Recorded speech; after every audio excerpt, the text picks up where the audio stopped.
उड़ने वाला हाथी। जबलपुर नाम के गांव में मदन नाम का एक आदमी अपनी पत्नी और 2 बेटों के साथ रहता था। उसने एक हाथी और कुछ गाय भी पाल रखा था। हाथी से वो जंगल की लकड़ियां लाने का काम करता और गाय का दूध निकाल के बेचा भी करता था। उसका बड़ा बेटा नीलेश बहुत ही बदमाश था और उसका छोटा बेटा मुकेश बहुत भोला था। नीलेश मुकेश को हमेशा परेशान किया करता था। एक दिन नीलेश ने देखा कि उसके छोटे भाई का खाना रखा हुआ है। तब मुकेश ने जाके उसमें ढेर सारा मिर्च डाल दिया। वो खाना खाते खाते ही उसके पूरे परिवार का हालत खराब हो गया। किसी तरह अगले दिन वो लोग ठीक हुए। तब उसकी पत्नी ने कहा, मुझे तो लगता है कि कल मिर्च हमारे खाने में नीलेश ने ही डाली थी, क्योंकि वो कल घर पे ही था जब खाना बना था। कैसी बातें कर रही हो? भैया भला ऐसा क्यों करेंगे? ऐसा नहीं हो सकता। तुमने ही ज्यादा मिर्च गलती से डाल दिया होगा। ऐसा कहकर मुकेश वहां से चला गया और बच्चों के साथ खेलने लगा और उन बातों को भूल गया। जैसा नीलेश था ठीक उसकी पत्नी भी वैसे ही थी। एक दिन उसने मुकेश के बेटे का स्कूल बैग छुपा दिया ताकि वो स्कूल ना जा पाए।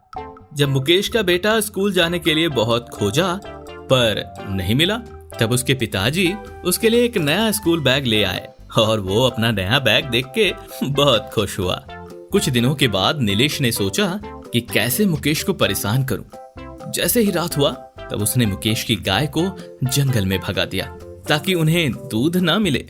सुबह हुआ तो मुकेश ने देखा कि उसकी गाय चोरी हो गई है। आप नीलेश से पूछिए उसने हमारी गाय क्यों चोरी की, क्योंकि कल रात उसको मैंने अपनी आँखों से देखा घर से बाहर जाते हुए। मैं तुम्हें कितनी बार समझाऊं, क्यों भैया पे शक कर रही हो? रात को हो सकता है किसी और ने चोरी कर लिया होगा। वैसे भी अपना पड़ोसी चमन लाल तो चोरी है। सब ऐसे ही गड़बड़ चलता रहा। तभी उसके माता पिता दोनों चल बसे और प्रॉपर्टी का अब बंटवारा करना था। देखो मुकेश, बंटवारे में किसी के साथ बेईमानी ना हो, इसीलिए मैं ही बंटवारा करूंगा। नीलेश ने बंटवारे में बड़ा घर खुद ले लिया और मुकेश को एक झोपड़ी दे दिया। गाय खुद रखा और बैल मुकेश को दे दिया।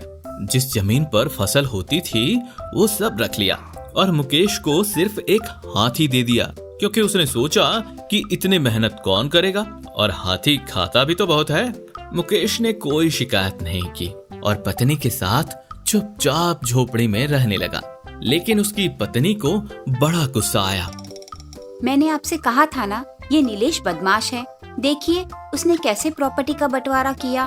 दूध पीने के लिए गाय खुद रखी और आपको बैल दे दिया, और तो और सारी जमीन भी हड़प ली, और ये हाथी दे दिया हमें परेशान करने के लिए। कोई बात नहीं, भैया ने जो दिया होगा मेरे भलाई के लिए ही दिया होगा। ऐसा कहकर मुकेश चारपाई पर आराम करने लगा। मुकेश जब भी जंगल में किसी भूखे जानवर को देखता तो उन्हें खाना जरूर खिलाता, भले ही वो खुद भूखा सो जाता। एक दिन मुकेश अपने हाथी पर बैठकर काम करने जा रहा था। तब उसने देखा कि एक शेर के पैर में कांटा घुस गया है। तब वो अपनी जान की बिना परवाह किए उसके पास गया और उसका कांटा निकाल के पट्टी बांध दिया। ये सब देखकर जंगल की देवी प्रकट हो गई और उससे कहा, मुकेश, मैं तुम्हारे जानवरों के प्रति प्रेम देखकर बहुत प्रसन्न हूँ। मुझसे वरदान मांगो, तुम्हें क्या चाहिए? देवी, मुझे कुछ नहीं चाहिए। मेरे पास जितना भी है मैं उसी में बहुत खुश हूँ। लेकिन तुम जंगल में क्यों रह रहे हो? मुकेश ने तब सारी बात देवी को बताया। तब देवी ने उसे एक वरदान दिया। जाओ, अब से तुम्हारा हाथी उड़ेगा और उसकी पीठ पर बैठकर तुम कहीं भी जा सकते हो। ये कहकर देवी वहाँ से गायब हो गई और मुकेश हाथी के पीठ पर बैठा और अपने घर आ गया। ये देखकर उसकी पत्नी चौंक गई। अरे बाप रे, ये कैसे हो गया? हमारा हाथी उड़ने कैसे लगा? तब मुकेश ने सारी बात बताई। ये सब सुनकर पत्नी बहुत खुश हुई। अगले दिन से मुकेश की सारी तकलीफें दूर हो गई। अब वो हाथी के ऊपर बैठकर ही सब्जी लेने जाता। एक दिन वो हाथी पर अपने बेटे को स्कूल छोड़ने के लिए जा रहा था। तभी उसके बड़े भाई की नजर उस पर पड़ गई। अरे इसके पास ऐसा हाथी कहाँ से आ गया? ये तो मेरे पास होना चाहिए था। फिर वो मन ही मन प्लान बनाने लगा कि कैसे वो हाथी को चोरी करेगा। लेकिन उसे कोई रास्ता नहीं दिखाई दिया।